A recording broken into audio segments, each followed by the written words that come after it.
What up, guys? Your boy Quake, and if there is ever a time to question whether 50 Cent is a snitch or not, it's right now. And the guy that's speaking up for 50 saying he's not a snitch and there is no paperwork is one of the guys that used to hate 50, or at least his friend and partner used to have beef with him and allegedly put a hit out on 50. And this is Prince Miller, who is one half of the Supreme team. Obviously, Supreme and Prince were the two leaders, and then when Supreme got locked up, Prince took over. But you know, the Ghetto Quran lyrics from 50's song, Supreme was the businessman, Prince was the killer. So Prince has his own show called The Prince Miller Show.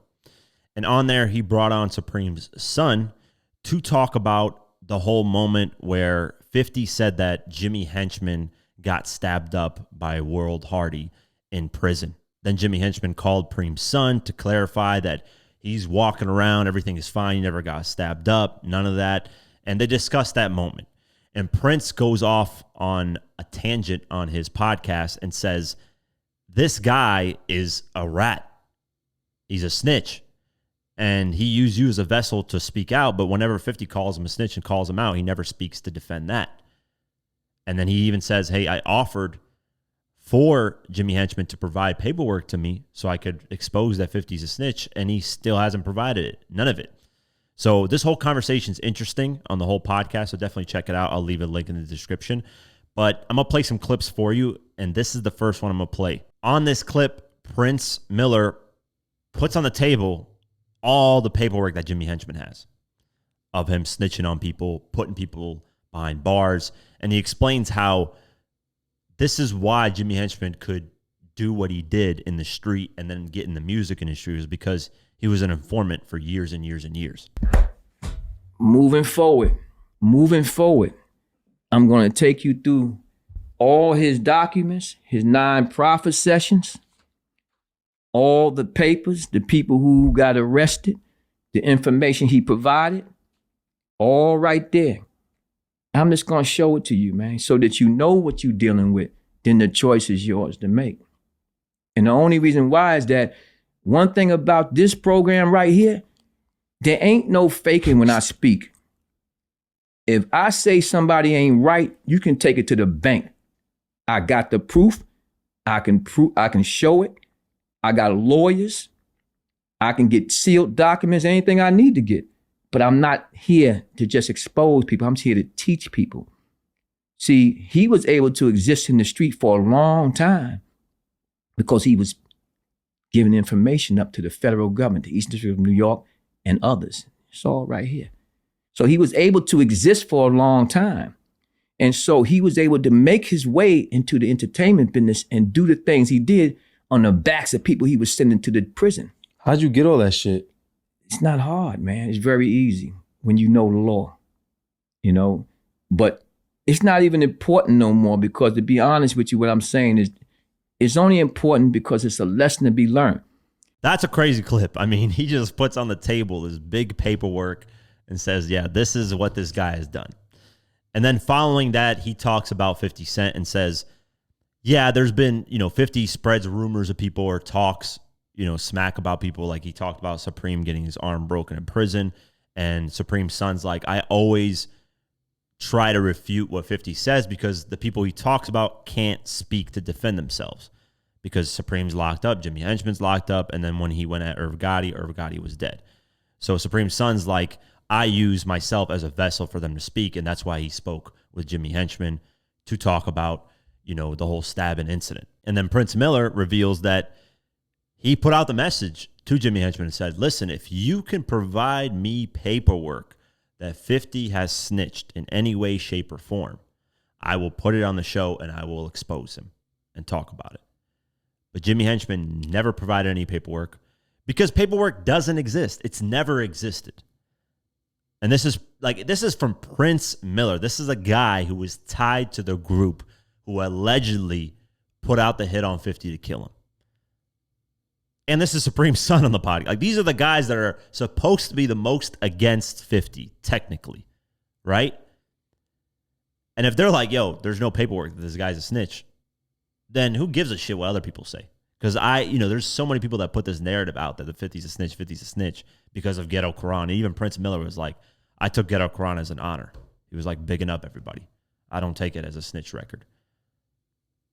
But yeah, check out this clip. It's very interesting. Don't let nobody use you, and don't be a willing participant to want to be used either, because that's a lot your fault. It's really more your fault than it is Jimmy's fault. Jimmy wanted to get something out in the air because 50 lied on him. And he wanted to clear the air. You know what I'm saying? But 50 said other things about him, and he wasn't so quick to talk about it. And let's get to the root of some real stuff, and then we're gonna leave it alone. I sent word, right or wrong.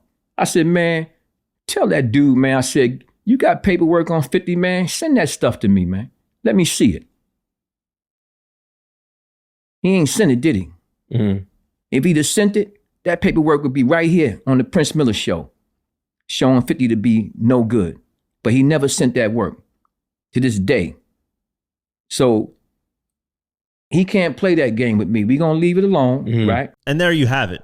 You know, the only paperwork that's ever been out of 50, and we've talked about this probably 100 million times, is the studio stabbing incident. And that was the engineer pressing charges on Ja Rule and whoever else was there. Because the engineer, who had nothing to do with Ja Rule and 50's beef, was the one that got hurt in the whole incident. So, of course, he's going to file order of protection, sue, and all that. But because the engineer was with 50, and he's with 50's crew, essentially, 50's name got put on there as well as Yayo and all that. But it wasn't 50 directly being like, yo, I need an order of protection from these guys. There's no proof of any of that, any way, shape, or form. But yet, you know, you'll have people push these narratives, and, you know, nobody can provide proof.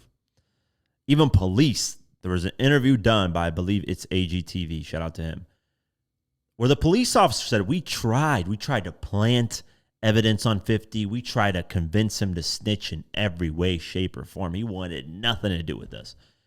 He would just cuss us out. That's it. Again, I have to ask, so in any way, to your knowledge, has 50 Cent cooperated when it came to that shooting where he got shot 9 times? 50 Cent never cooperated with anybody, and I would know if he did. I had the whole music industry investigation business locked down. I knew everybody who was talking to everybody. There was no way he cooperated. We took a shot at him. He didn't cooperate. Through his attorney, Bob Colina, I tried to get him to, just say, if he could just say he was shot in his car and, whatever, he would not cooperate with us at all. And I think the reason why is one, he was playing the rules of the street. 2, he wouldn't have a career if he got caught cooperating. Guys have said he cooperated on an incident where he was stabbed, or somebody was stabbed, maybe it was Yayo in the studio. He didn't cooperate on that, and these guys were going to sue, or one guy sued and won some money, who worked in the studio. They never cooperated. Yeah, I just wanted to go over this because I just thought it was very interesting, especially from 50's quote-unquote enemies, people that should be like, hey, this guy's a rat, this guy's this and that, and they should be hating on him, really. But they're not. So let me know what you guys think. That's it for today's video. If you guys want to support this channel further, you can do so at patreon.com/diverse mentality. For just $3 a month, you can get my videos uncut and raw the way I intended them to be, but couldn't because of YouTube. Plus, you also get access to our Discord community, where we have a great community talking about hip-hop and various other things. It's very dope. So only $3 a month. I'd really appreciate the support. Also, follow us on social media at QuakeGW and at Diverse Mentality. Thank you so much for the support, and I'll see you guys in the next one. Peace.